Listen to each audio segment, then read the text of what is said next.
I want to talk about a topic that's being debated on social media that I don't think is getting enough attention. It's about repealing the 19th Amendment. I didn't pay much attention to this topic a long time ago because I honestly thought it was a troll. But since returning to social media, I've changed my mind. I don't think this is a troll, and I honestly think this is something that should be concerning a lot of people because repealing the 19th isn't about voting, it's about power, and it's about removing the autonomy of women. And it's connected to something that women have been dealing with for a really long time. And that's the suggestion that our adulthood, our judgment, and sometimes even our rights are conditional. Um, so, a little background about me. In the early 70s, my mother belonged to the Southern Nevada chapter of the National Organization of Women, and she used to drag me to the meetings and events with her. And I used to watch my mom and the other women try to discuss serious issues at these meetings, and I would see them get dismissed like they were children. Now, for context, this was the early 70s and it was Nevada, and that was a pretty male-dominated society back then. So yeah, these meetings were, very male. And one meeting really stood out to me because, you know, and they wouldn't call these women by their names. They would call them sweetheart and baby. And they treated these women like they were jokes. And a lot of times they would say things like, the problem with these women is that they just didn't have husbands. And so anyways, there was this one meeting where I just had this really vivid meeting that it was after one of the women from Now had just finished speaking, and she'd just given this really great passionate presentation about the Equal Rights Amendment and how it should be ratified. And she was starting to leave the podium when a man held up a $5 bill and offered it to her. She would sit on his lap. And instead of everyone being horrified by how completely inappropriate this man's gesture was, they all just laughed. And yeah, okay, so I'm just a kid, and I don't understand politics or anything, but I was old enough to understand what humiliation was. And I was old enough to understand that she was humiliated. And that doesn't leave you. You remember that. So, okay, fast forward years later, and I'm in college. And so I have this really good male friend. And so I'm crushing it in school, right? Him, not so much. He's not crushing it as good as I am. And so I sort of get on his case one day because I think he really needs to step it up. And so I never forgot what he told me. He looks at me and he says, damn, you just don't get it, Patty. You could be president of the United States and I could be a janitor, and I'm still going to be better than you because as far as a lot of people are concerned, you're still just going to be a girl. And oh my God, I just saw red. I mean, it took me a while to calm down after that. I mean, wow. But when I did, I realized he was right. I mean, holy crap. What he was giving me at that moment, I didn't realize it then, was some really invaluable life information, because he realized something that I didn't at that time, was that there was always going to be people willing to minimize me because I was a woman. And I could spend my life either being really surprised every time that happened, or I could accept that it was going to happen and then figure out what I was going to do about it when it did happen. So, okay, let's fast forward for a couple of years later, and I'm now an investigator with the United States Equal Employment Opportunity Commission, and I'm walking into a warehouse to investigate a complaint of sexual harassment. And so now I get to the front, I get into the warehouse, and in order to get to the front office, I have to walk across this warehouse floor and up a flight of stairs. But the moment I walk into the warehouse, all this catcalling starts. And so I have to walk across this warehouse through all this catcalling. And when I start to climb the stairs so I could get into the front office, some of the men gather underneath so that they could look up my skirt. And I have to tell you, by the time I reached the top of those stairs, I felt so small. I just felt so small. And I got up there and I just stared at the receptionist and the other women up there, and they just stared back at me. And I dropped my badge on the counter, and I said, I want to see the general manager now. And a few minutes later, the general manager comes out, and I told him who I was and why I was there. And I told him what happened as I was walking through the warehouse. And here's what happened that really frosted my ass. You know what he said? He said, what do you expect me to do about it? I will never forget the anger I had at that moment. You know, it was the same way I felt when my friend said, you could be president of the United States and I could be the janitor, and I'll still be better than you because you'll still be just a girl. And it was the same anger I felt when I saw that woman get humiliated when that guy offered her the $5 bill as she'd sit on his lap. It was that dismissiveness in the voice. It was that attitude of, why are you bothering me, little girl? Go away. And at that moment, I realized something. It was that I was just a joke to them.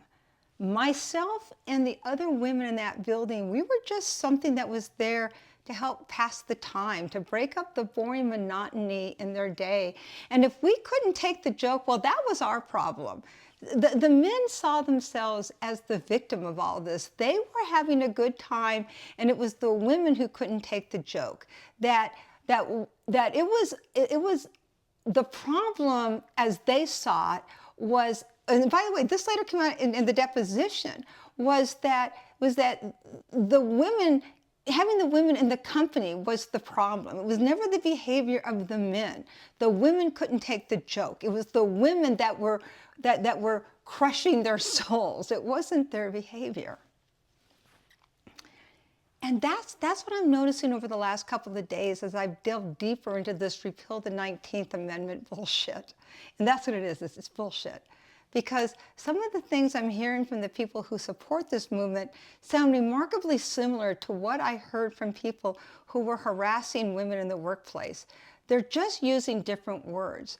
They're saying that the 19th Amendment should be repealed because the women aren't voting correctly, or because the women are too easily manipulated, or because the women are supporting the wrong policies, or because the women are using their political influences in ways that are harming the country. But the underlying principle is this. The only reason you have permission to speak, young lady, is because we gave you the power. You're not using it the way we think you should. So we're going to take this away from you, your vote away from you, because they see the women's vote as something that should benefit them. And if it doesn't benefit them, then it needs to be taken away. And this is what I meant when I said earlier that the 19th Amendment isn't an argument about voting. It's an argument about who gets to have power. They are saying, I gave you this privilege and you've misused it, so now it has to be taken away. It goes back to the workplace. The problem in the workplace wasn't their behavior. It was because the women couldn't take the joke.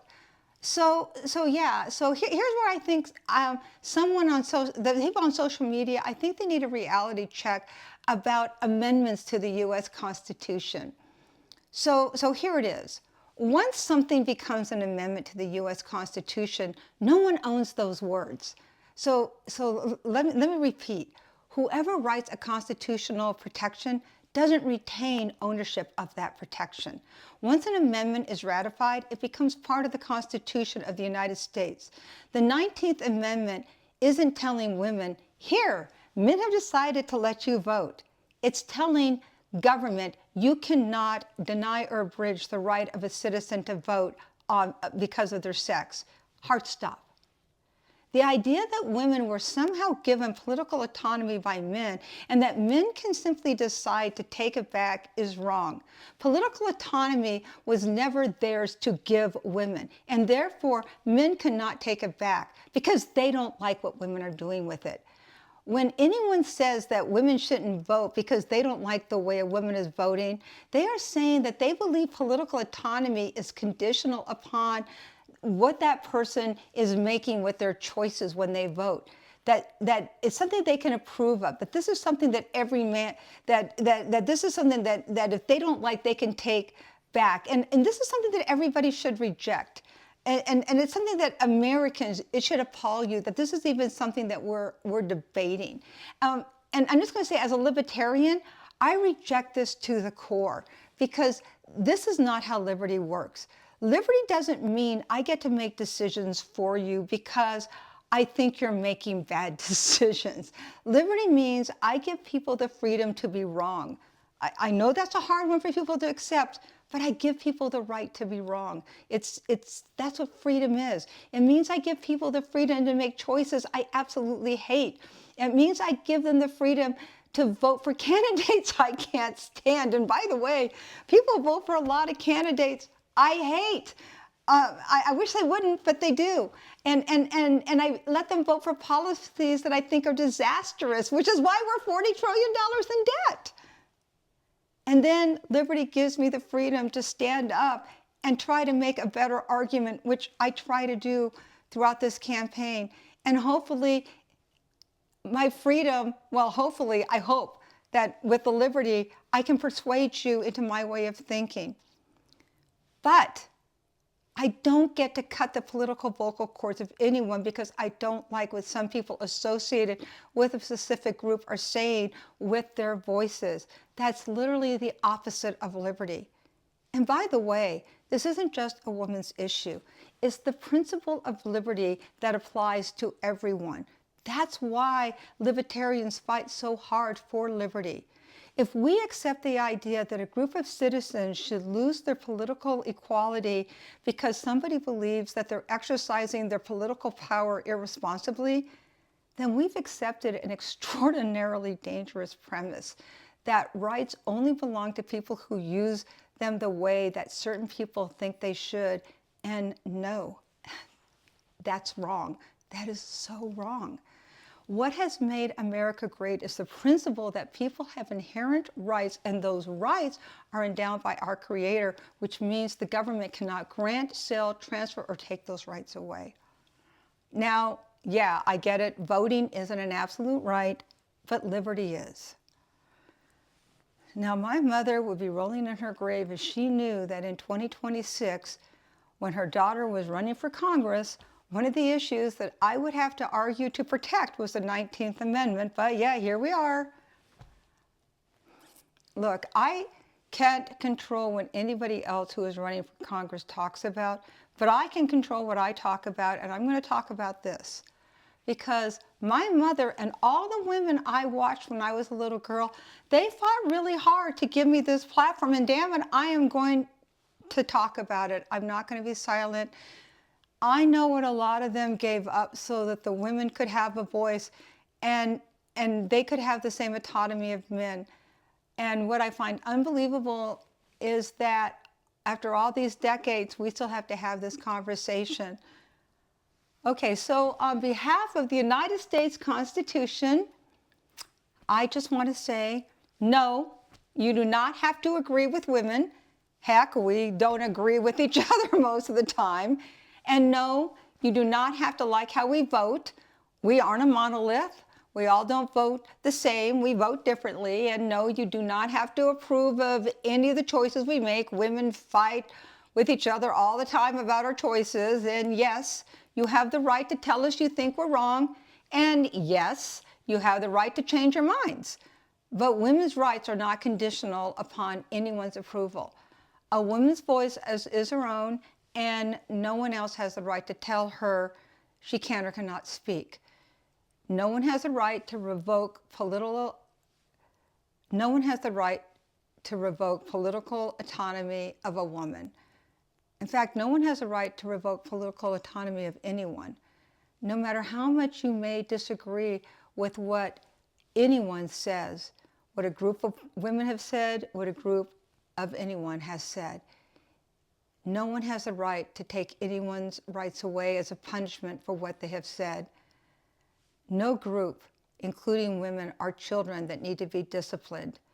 If they are American citizens, they are entitled to the same promises as everyone else when it comes to the American right to vote. Liberty belongs to all of us, and I actually can't believe that I have to say that in 2026.